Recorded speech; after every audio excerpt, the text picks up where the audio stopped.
പരിശുദ്ധമായ ദീനിന്റെ പാരമ്പര്യത്തെ ഇല്ലായ്മ ചെയ്യുകയും ഈ ഉമ്മത്തിൽ അവസാനം വരുന്നവർ ആദ്യ മുൻഗാമികളെ തെറി പറയുന്ന, ആക്ഷേപിക്കുന്ന, കുറ്റപ്പെടുത്തുന്ന ഒരു സാഹചര്യം ഉണ്ടാവുകയും ചെയ്യും എന്ന്. ഇത് പ്രത്യക്ഷത്തിലും പരോക്ഷമായും നടന്നുകൊണ്ടിരിക്കുന്ന ഒരു കാലഘട്ടം. അതിന് ദീനിന്റെ പേര് പറഞ്ഞുകൊണ്ട് ക്യാമ്പയിൻ നടത്തുന്ന കാലഘട്ടം. ഈ കാലഘട്ടത്തിൽ പരിശുദ്ധമായ സുന്നത്ത് ജമാഅത്തിനെ, പരിശുദ്ധമായ ദീനിനെ അതിൻ്റെ തനിമയോടെ കൃത്യമായി കാത്തു സൂക്ഷിക്കുക എന്ന് പറയുന്നത് ഏറ്റവും വലിയ പുണ്യകർമ്മവും അതോടൊപ്പം അത് വളരെ ശ്രമകരവും ആണ് എന്ന കാര്യത്തിൽ സംശയമില്ല. എന്തിനാപ്പം അങ്ങനെയൊക്കെ പറയുന്നു എന്ന് ചോദിക്കുന്ന ഒരു വിഭാഗം നമ്മിൽ തന്നെ ഉണ്ടാവുകയാണ്. നമുക്ക് തന്നെ അങ്ങനെ ഒരു സംശയം വരികയാണ്. ഇത്രയൊക്കെ കടുംപിടുത്തം എന്തിനാണ്?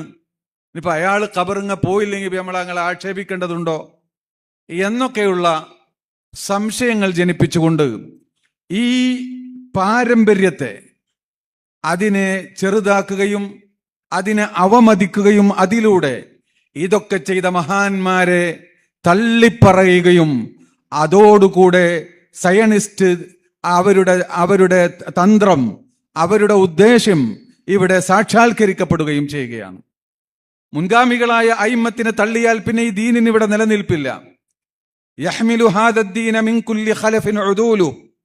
ഓരോ കാലഘട്ടത്തിലും ആ കാലഘട്ടത്തിലെ നീതിമാന്മാരായ വിശ്വസ്തരായ അയിമ്മത്ത് ഈ ദീനിനെ ഓരോ കാലഘട്ടത്തിലും ഏറ്റെടുക്കും. അവർ ഈ ദീനിനെ പ്രചരിപ്പിക്കും. അങ്ങനെയാണ് ദീൻ ഇവിടെ കൃത്യമായി ഇവിടെ നിലനിന്നത്. ഈ അയിമ്മത്തിനെ കൊച്ചാക്കി കണ്ടാൽ, ഈ അയിമ്മത്ത് ജീവിച്ച സരണിയെ വികൃതമായി കണ്ടാൽ ഈ ദീന് ശരിയല്ല എന്ന് പറയാൻ പിന്നെ കൂടുതൽ ആലോചിക്കേണ്ടി വരില്ല. തറാവീഹ് 20 ഒരാൾ 8 നിസ്കരിച്ചാൽ നമുക്ക് ഒരു പ്രശ്നവും ഉണ്ടായിട്ടല്ല.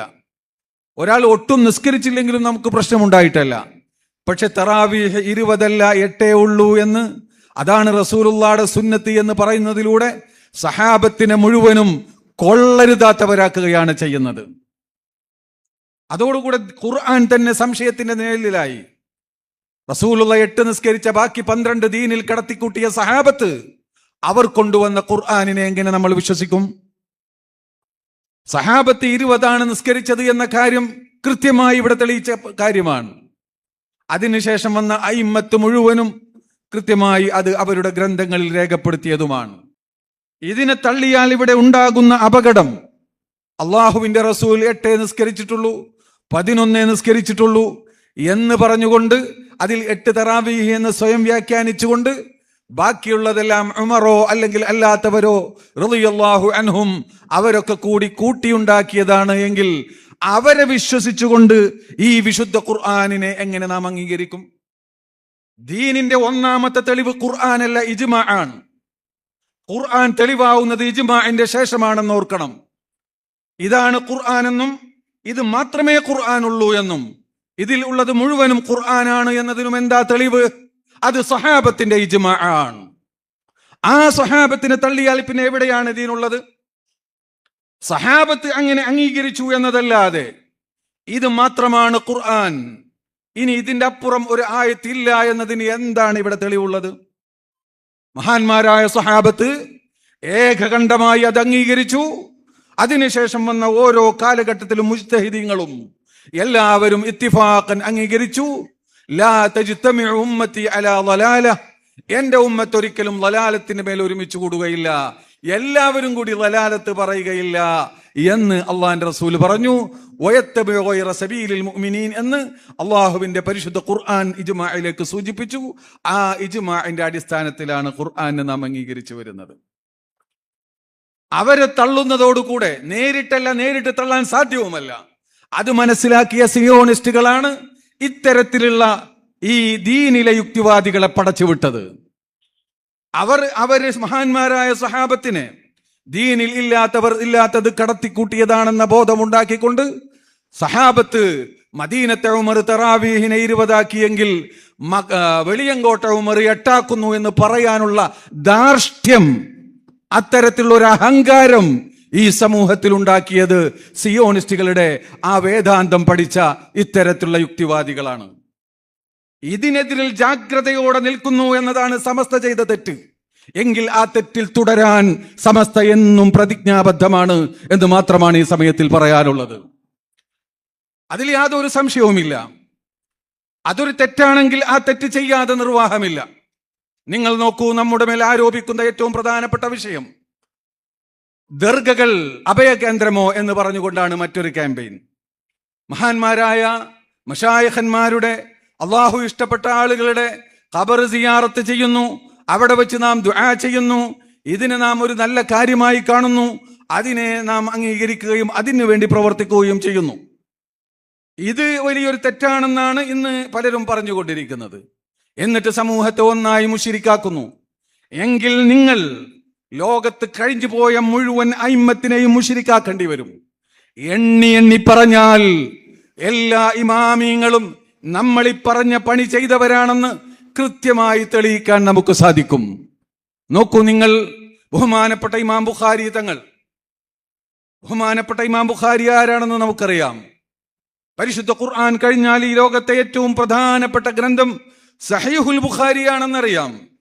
അല്ലാഹു സുബ്ഹാനഹു വ തആല പരിശുദ്ധമായ ദീനിനെ നിലനിർത്താൻ വേണ്ടി ചില അത്ഭുതങ്ങൾ സൃഷ്ടിക്കും. അതിൽപ്പെട്ട ഒരു അത്ഭുതമാണ്, ലോകത്തെ മഹാത്ഭുതമാണ് മഹാനായ ഇമാം ബുഖാരി തങ്ങൾ എന്ന് എല്ലാവർക്കും അറിയാവുന്നതാണ്.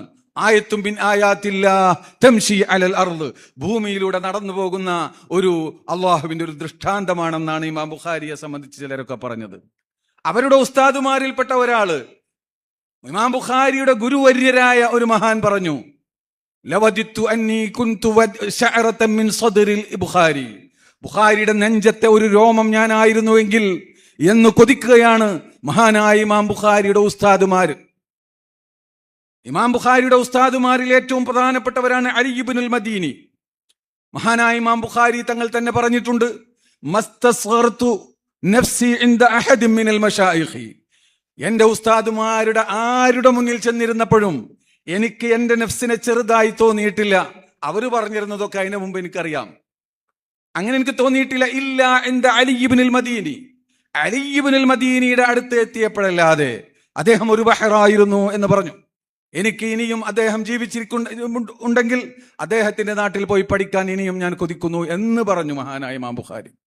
ആ വിവരം, ഇങ്ങനെ ബുഖാരി പറഞ്ഞു എന്ന വിവരം അലി ഇബ്നുൽ മദീനി അറിഞ്ഞപ്പോൾ മഹാനായ അലി ഇബ്നുൽ മദീനി തങ്ങൾ പറഞ്ഞത്, മാ റഅ ബുഖാരിയു മിസ്ല നഫ്സിഹി, ബുഖാരിയ പറഞ്ഞത് ശരിയല്ല, ബുഖാരിയെ പോലത്തെ ഒരാളെ കണ്ടിട്ടില്ല എന്നാണ്. സ്വന്തം ഉസ്താദാണ് പറയുന്നത്. ബുഖാരിയെ പോലത്തെ ഒരാളെ കണ്ടിട്ടില്ല എന്ന് പറയുന്ന ഇമാം ബുഖാരി അവരെ തള്ളേണ്ടി വന്നാൽ പിന്നെ ഈ ദീനിനെ നീ എവിടെ നിന്നാണ് കാണുന്നത്?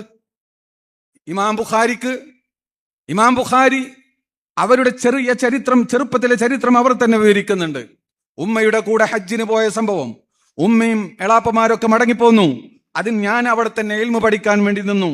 എന്നിട്ട് മഹാനവറുകൾ പറയുന്നുണ്ട്, ഖറജ്തു മഅ ഉമ്മി വ അഖി, ഞാനും എൻ്റെ സഹോദരൻ അഹ്മദും കൂടി മക്കയിലേക്ക് പോയി. അങ്ങനെ പോയി പിന്നീട് ഞാൻ പഠിച്ചു വളർന്നു.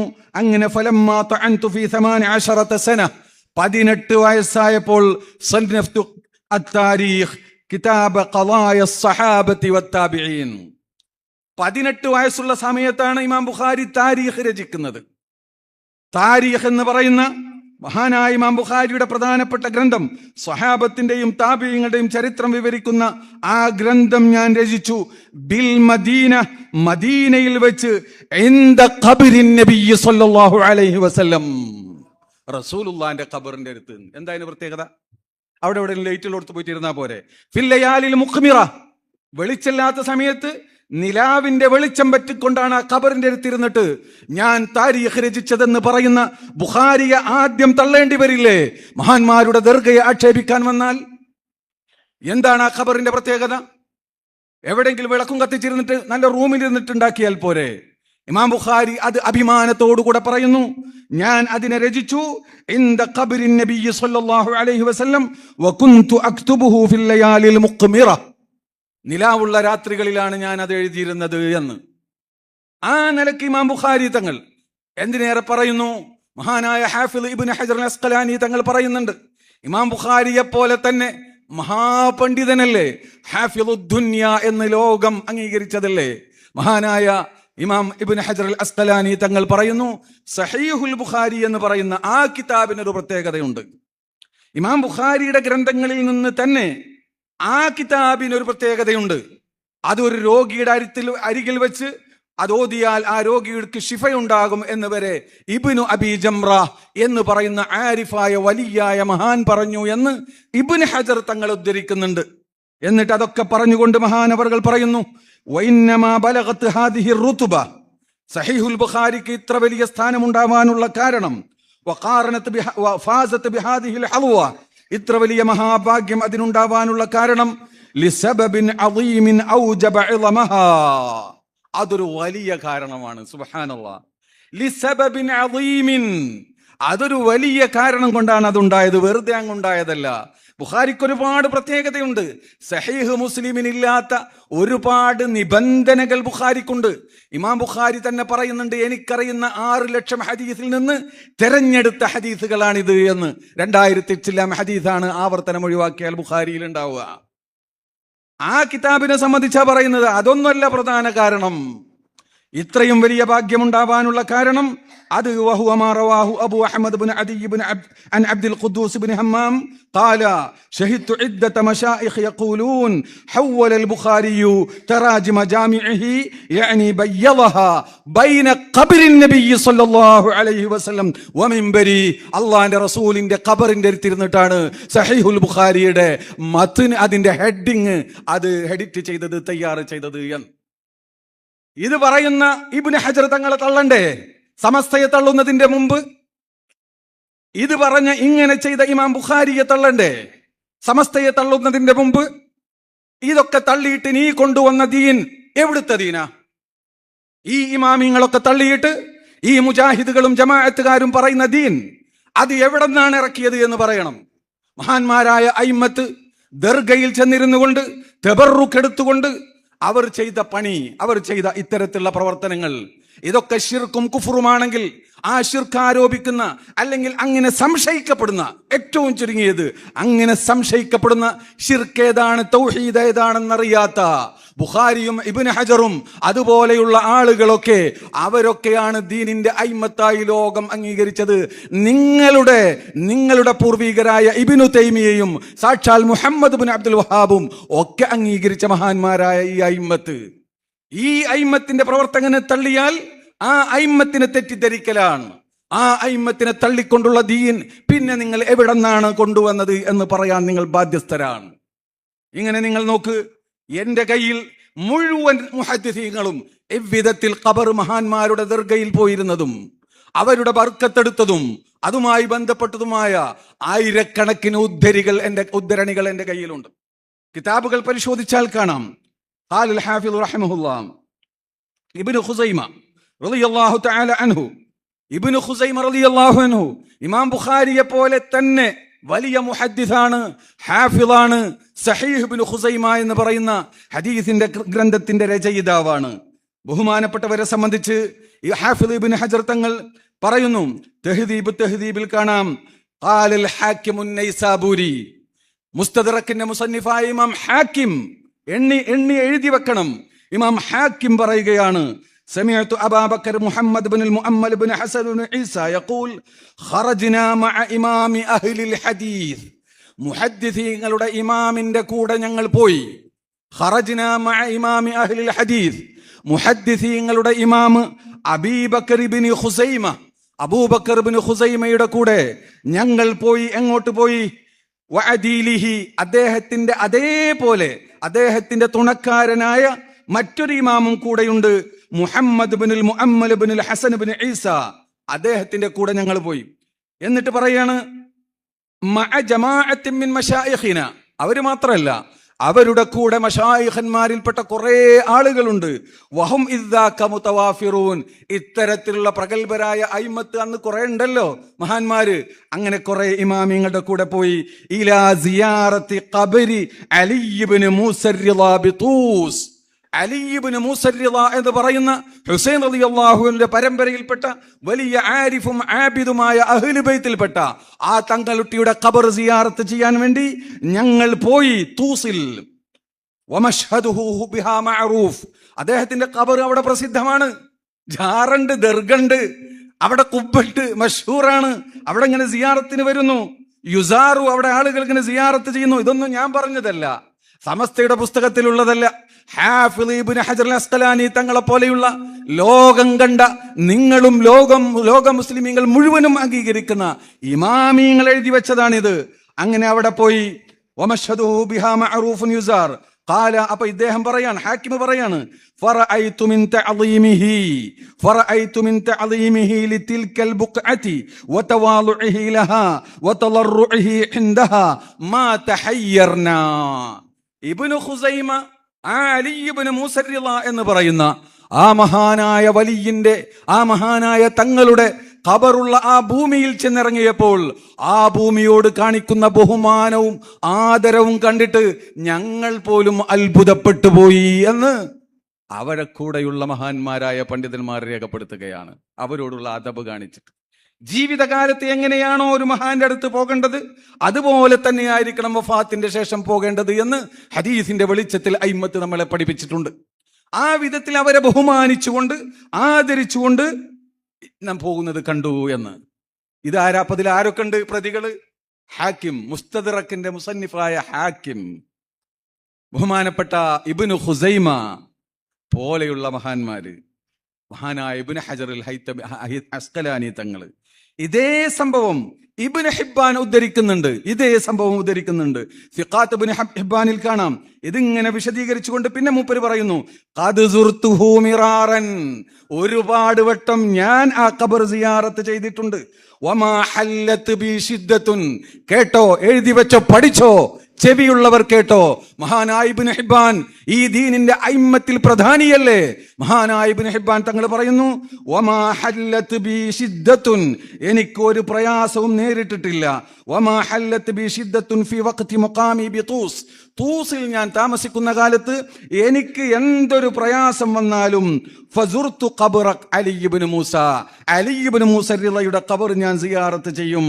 എന്നിട്ട് പറയുന്നു, വദഅഉതുല്ലാഹ ഇസാലതഹ, അവിടെ പോയി അവരുടെ ബറക്കത്തെടുത്തുകൊണ്ട് ഞാൻ ദുആ ചെയ്യും. അപ്പോൾ ഇല്ല സ്തുജീബലി, എനിക്ക് ഉത്തരം കിട്ടിയിട്ടല്ലാതെ ഇല്ല എന്ന്. ഖദ് ജറബ്തുഹു മിറാറൻ, പലവട്ടം ഞാൻ ഇങ്ങനെ ചെയ്തിട്ടുണ്ട്.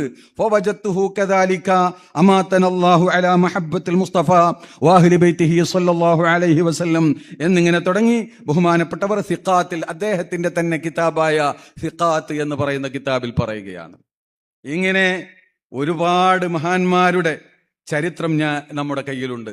സിയർ താരീഖിന്റെ, ജർഹ് തഅദീലിന്റെ കിതാബുകൾ എടുത്ത് പരിശോധിച്ചാൽ ധാരാളം നമുക്ക് കാണാൻ കഴിയും. ഒരൊറ്റ ഇമാമിനെയും ഒഴിവാക്കാൻ കഴിയില്ല. ആ പാരമ്പര്യത്തെ തള്ളിയാൽ, അതിനെ ശിർക്കാക്കിയാൽ, അതിനെ സംശയത്തോടെ കണ്ടാൽ ഈ ദീനിനെ സംശയിപ്പിക്കാനുള്ള ഏണി വെച്ചു കൊടുക്കലാണ്. അതുകൊണ്ട് മഹാന്മാരായ സമസ്ത കേരള ജമിയത്തുൽ ഉലമയുടെ ആലിമീങ്ങൾ അത് ഒരിക്കലും അംഗീകരിച്ചു കൊടുക്കുകയില്ല എന്ന് പ്രഖ്യാപിച്ചുകൊണ്ടാണ് സമസ്ത കേരള ജമിയത്തുൽ ഉലമ രൂപീകരിച്ചതെങ്കിൽ അതിനു വേണ്ടിയാണ് മഹാന്മാരായ നമ്മുടെ പൂർവികരൊക്കെ ജീവിച്ച് പ്രയാസപ്പെട്ട് പലപ്പോഴും അതിനുവേണ്ടി പല പ്രയാസങ്ങൾ സഹിച്ചുകൊണ്ട് ഈ പാരമ്പര്യത്തെ അതിനു വേണ്ടി ദിഫാ ചെയ്യാൻ വേണ്ടി, അതിനെ ഇവിടെ നിലനിർത്താൻ വേണ്ടി മഹാനായ ശംസുൽ ഉലമയും കോട്ടുമല അബൂബക്കർ മുസ്ലിയാരും കെ ഉസ്താദും തുടങ്ങിയുള്ള വാണിയമ്പലവും അടക്കമുള്ള മഹാന്മാരൊക്കെ, നമ്മുടെ തൊഴിയൂർ ഉസ്താദും നമ്മുടെ SMK തങ്ങളും അങ്ങനെ ചെറുവാളൂർ അടക്കമുള്ള നമ്മുടെ നേതാക്കളൊക്കെ ഈ ഒരു വിഷയത്തിന് വേണ്ടിയാണ്, ഈ ഒരു അടിസ്ഥാന വിഷയത്തിന് വേണ്ടിയാണ് അവരൊക്കെ പ്രവർത്തിച്ചത്.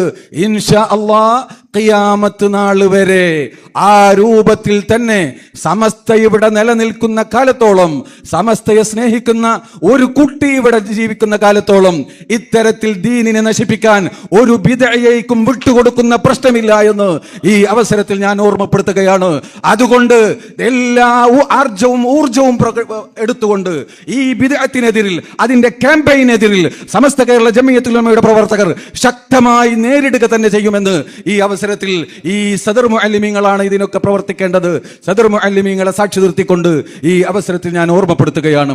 അതുകൊണ്ടാണ് ഞാൻ പറഞ്ഞത്, സമസ്ത എന്ന് പറഞ്ഞത് കളിക്കാനുള്ള സംഗതിയല്ല. അത് ഈ അയിമ്മത്തിന്റെ ദീനിനെ, മഹാന്മാരായ സ്വഹാബത്തിന്റെ ദീനിനെ അതിനെവിടെ കൃത്യമായി നിലനിർത്തുകയും അതിനെ താത്വികമായി നിലനിർത്തിയെന്ന് മാത്രമല്ല, അതിനെ പ്രവൃത്തിയിലൂടെ കാണിച്ചു കൊടുക്കുകയും ചെയ്തു. മഹാനായ ശംസുൽ ഉലമ അതല്ലേ ചെയ്തത്. ആലിബാബു മുസ്ലിം എന്നിട്ടാളുണ്ടായിരുന്ന എൻ്റെ ഒരു സുഹൃത്ത്, ഞാൻ പലപ്പോഴും ഇത് പറഞ്ഞിട്ടുണ്ട്. അദ്ദേഹം ദുബൈയിൽ അല്ലൈൻ റോട്ടിൽ ഒരു പള്ളിയിലെ ഇമാമായിരുന്നു. അദ്ദേഹം ചേളാരി അടുത്ത് താമസിക്കുന്ന ആളാണ്. അദ്ദേഹം എന്നോട് പറഞ്ഞു, അദ്ദേഹം മഹാനായ അലിയുൽ കൂഫിയുടെ മഖാമുള്ള സ്ഥലത്ത് ജോലി ചെയ്ത ആളാണ്. അവിടെ പെരിങ്ങത്തൂര് അവിടുത്തെ ആണ്ടിന് പല നേതാക്കളും വരുന്നുണ്ട് സമ്മേളനത്തിൽ. ഒരു ദിവസം മഹാനായ ശംസുൽ ഉലമ വരുന്നു. ശംസുൽ ഉലമ വന്ന് കാറിറങ്ങി, എൻ്റെ ഉസ്താദ്, അവിടുത്തെ നേതാവ് അവർ വരുന്നു എന്നറിഞ്ഞപ്പോൾ, അവർ പുറപ്പെട്ടു എന്നറിഞ്ഞപ്പോൾ അവരെ കാത്തു നിൽക്കുകയാണ്. ഞങ്ങൾ എത്താനായി എന്നറിഞ്ഞപ്പോൾ റോട്ടിൽ ചെന്ന് നിന്ന് കാത്തു നിൽക്കുന്നു. മഹാനായ ശംസുൽ ഉലമ വന്ന് ഇറങ്ങിയ ഉടനെ ചെരുപ്പഴിച്ചു. പിന്നെ ചെരുപ്പില്ലാതെ ഹാഫിയായിട്ട് നടന്ന് വളരെ വിനയാന്വിതനായി അലിയുൽ കുഫിയുടെ മഖാമിലേക്ക് ചെന്നു. ആ മഹാൻ അത് നമുക്ക് പ്രവൃത്തി പദത്തിലൂടെ കാണിച്ചു തന്നവരാണ്. ആ മഹാൻ കഴിഞ്ഞ നൂറ്റാണ്ടിൽ തുല്യതയില്ലാത്ത ആ അതുല്യ പുരുഷനായിരുന്നല്ലോ മഹാനവർകൾ. ഇത്രമേൽ ദീനിന് നേട്ടം നൽകിയ ആ മഹാൻ അവസാനം മഹാനായ വരക്കൽ മുല്ലക്കോയ തങ്ങളുടെ കാലിന്റെ ചുവട്ടിൽ ഒരു ഖബറെന്ന് പറഞ്ഞു കൊതിച്ചു. ഇതൊക്കെ നമുക്ക് വലിയ പാഠമാണ്. ഉമറുൽ ഖത്താബ് തങ്ങൾ സഹാബത്തിന്റെ കൂട്ടത്തിൽ സിദ്ദീഖുൽ അക്ബർ റളിയല്ലാഹു അൻഹു വഫാത്തിന് ശേഷം ആ ഭരണസാരഥ്യം ഏറ്റെടുത്തു. ഇത്രമേൽ ദീനിന് സേവനം ചെയ്ത മറ്റൊരു മനുഷ്യൻ, അതിന് അല്ലാഹു സമയം നൽകി ഒരുപാട് കാലം ഭരിച്ചു.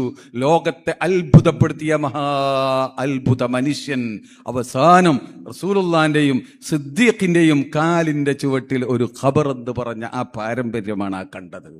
കണ്ടോ, എന്താ ഇപ്പൊ അതിനൊക്കെ പ്രത്യേകത? അങ്ങനെ സഹാബത്ത് പഠിപ്പിച്ചു, ശംസുൽ ഉലമ അത് കാണിച്ചു തന്നു, ഉമർ റളിയല്ലാഹു അൻഹു പ്രവർത്തിച്ചു, സമസ്തയുടെ നേതാക്കൾ അത് പ്രവർത്തിച്ചു.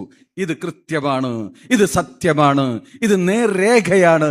അതിൻ്റെ കീഴിൽ നിന്നുകൊണ്ട്, ഈ പാരമ്പര്യത്തെ ഉൾക്കൊണ്ടുകൊണ്ട്, അതിൻ്റെ തണലിൽ നിന്നുകൊണ്ട് അള്ളാഹുവിൻ്റെ ദീനിന് സേവനം ചെയ്യുക, ഇൽമിന് സേവനം ചെയ്യുക എന്ന് പറഞ്ഞാൽ അതൊരു ചെറിയ സംഗതിയല്ല. അള്ളാഹു നമുക്ക് ചെയ്തൊരു തൗഫീഖാണ്. അത് നിങ്ങൾ മനസ്സിലാക്കണം. അതൊരു വലിയ നിഅമത്താണ്.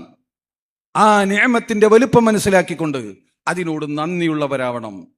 അത് പണ്ഡിതന്മാരായാലും ഉമറാക്കളായാലും ഈ ഒരു ഭാഗ്യം എനിക്ക് കിട്ടിയല്ലോ, വലയിൻ ശക്കർത്തും ലഅസീദന്നക്കും, അതിനൊരു നന്ദിയോടുകൂടെ അഭിമാനബോധത്തോടുകൂടെ അതിന് സേവനം ചെയ്താൽ തീർച്ചയായും അല്ലാഹു അതിന് അനുഗുണമായ ഗുണങ്ങൾ നമ്മുടെ ദുന്യവിയും ഉഖ്റവിയുമായ ജീവിതത്തിൽ നമുക്ക് തരും എന്ന കാര്യത്തിൽ യാതൊരു സംശയവുമില്ല. അത് ഉൾക്കൊണ്ടുകൊണ്ട് എല്ലാവരും പ്രവർത്തിക്കണമെന്ന് വളരെ വിനീതമായി അഭ്യർത്ഥിച്ചുകൊണ്ട്, നമ്മുടെ മദ്രസയിലൂടെയാണ് സമസ്തയുടെ സന്ദേശങ്ങൾ സമൂഹത്തിലേക്ക് എത്തിക്കൊണ്ടിരിക്കുന്നത്.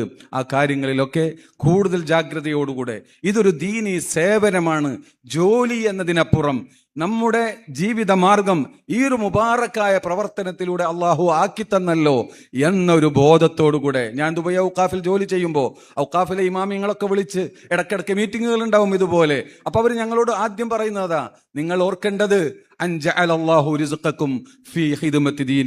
അള്ളാഹു നിങ്ങളുടെ പള്ളിയെ ഹിദ്മത്ത് ചെയ്യുന്നതിൽ അള്ളാഹു നിങ്ങളുടെ റിസ്ക് ആക്കി തന്നു, ഇതിൽ നിങ്ങൾ ബോധവാന്മാരാകണം എന്ന് പറഞ്ഞിട്ടാ തുടങ്ങാറ്.